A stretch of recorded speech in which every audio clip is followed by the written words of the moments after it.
this is a very terrible news. Apparently, some Ghanaian youths are actually fighting for Russia in the Russian-Ukraine war to an extent that we have a number of our citizens gone. Where are you from?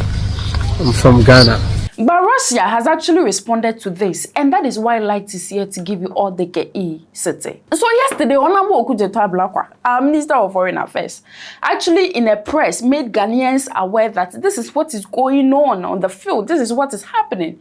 He went to Ukraine, and per his investigations and all of that, he got to realize that we have about 272 Ghanaians fighting for Russia in the Russia versus Ukraine war. To an extent that from 2022 to 2026, we have 55 Ghanaians unalived. Information received during my visit to Kiev indicated that approximately 272 Ghanaian nationals are believed to have been recruited into the conflict since 2022, with an estimated 55 reported dead and 2 currently being held as prisoners of war. But hold on, before we judge our people and say that what are they going to do in Russia, and that they willingly went to Russia to go fight for Russia and all that, according to the Ministry of Foreign Affairs, they said that after their investigation, they got to realize that most of our people that left Ghana to Russia were actually lured. They were led forcefully. They were told that you are going to be in Russia, just enroll yourself in driving, some driving lessons, and then you become a driver, then you become a teacher. Those are the things they were telling them. But when they got there, they realized that no, the story is entirely different. It's an entirely different story. That right now the opportunity is that we are going to offer you this amount of money, and then you have to be in our military. You be actually in the front line while we fight against Ukraine.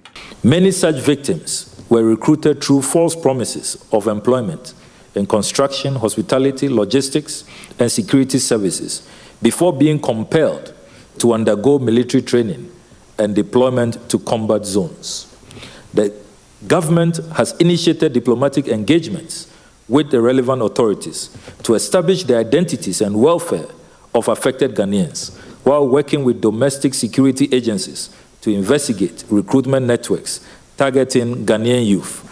So, after this press, the Ukraine ambassador in Ghana was actually called in an interview, which you can see on the screen. They have Ghana-Russian bilateral relations, right? And he was being interviewed. So these are the questions they were asking him, that is he aware that 55 Ghanaians, about 272 Ghanaians, were lured from Ghana to Russia? And when they got there, they were enticed with money. Some were even forced to join the military, and some are unalived. And he went ahead to explain their side of the story. Let's listen to him. First of all, I'd like to declare one thing, to put it straight and forward. We never have carried out any mercenary, any activities on the engagement of foreign nationals to serve in our Russian armed force. So we don't have mercenaries in Russian military forces.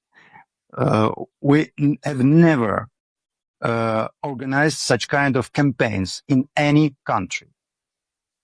I'd like to put it straight forward. So if a foreign national who is in Russia actually wants to sign a contract with Russian Ministry of Defense, he's free to do that. It's his or her own free decision. And if he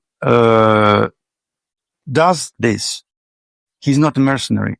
He's a member of our armed forces, and he will be treated like this. So, I repeat, we don't have such activities in any country. So if any foreign nationals joins Russian military forces, it's his own and free decision. In his explanation, he was saying something like, he was using some terms like mercenary, combatant, and all of that. All he's trying to say is that a mercenary, it's someone like the ones that I have described earlier, that they go to Russia, they are enticed by money. Okay, I will collect this money and I will fight for the country. I am not a citizen of the country, but I will take this money that you are offering me and then fight for your country as a soldier. Right? You become a mercenary. Now, if you're a combatant, that is, you are a national of the country and you are part of the military and you have to fight for your country. So according to him, they only have combatants. Like they tell you, or willingly, you yourself devote that you want to be part of the Russian army. They let you join and then you fight for the country willingly. And you are treated as a military of the Russian country. That is what he is trying to say.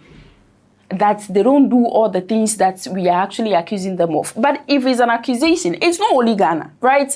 The numbers were like around 1,780 Africans are currently in the Russian army.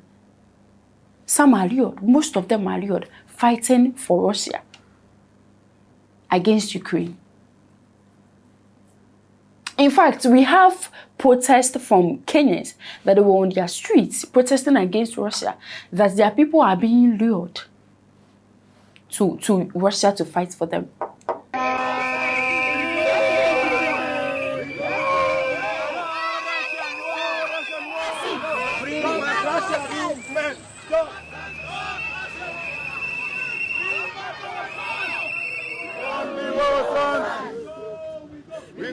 He was taken there by a legend telling him that he's going to be a driver. When he reached there, he told us that he has been deployed to the military.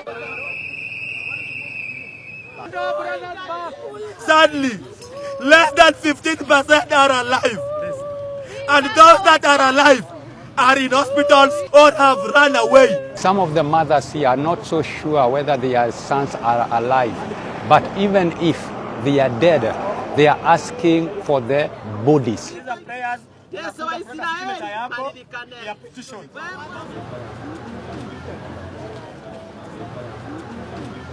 But what bothers me is that Honorable Okudzeto Ablakwa said that 1,780 Ghanaians, Africans are actually in the military, Russian military right now, fighting for Russia, right?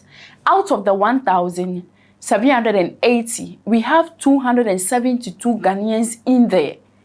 That is a large number. That is around 15% of the entire number of Africans that are part of the Russian army. Ghana. You know, I think back in the days, it would be hard for you to hear that a Ghanaian traveled to, go sacrifice themselves. A Ghanaian traveled and went to, do some things because of money. A Ghanaian did this, a Ghanaian did that. Like, we were actually happy to be in our country.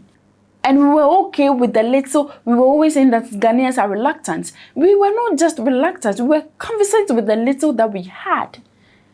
We are not saying we should just be there and then be poor. But then, there are some jobs that you have to, someone is telling you that come to Russia, you become a driver and all that. Meanwhile, you know that Russia is actually at war.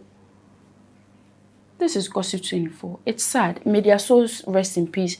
Sometimes you are not even able to get their remains. It's not sometimes, most times, you don't get their remains. You don't get any death certificates from Russia because, according to them, they've not employed people like that. So if you die, you just die like that. It's sad. Please do me a favor to subscribe. If you've not, you like and then you share. The room is not bright today, but my name is Light.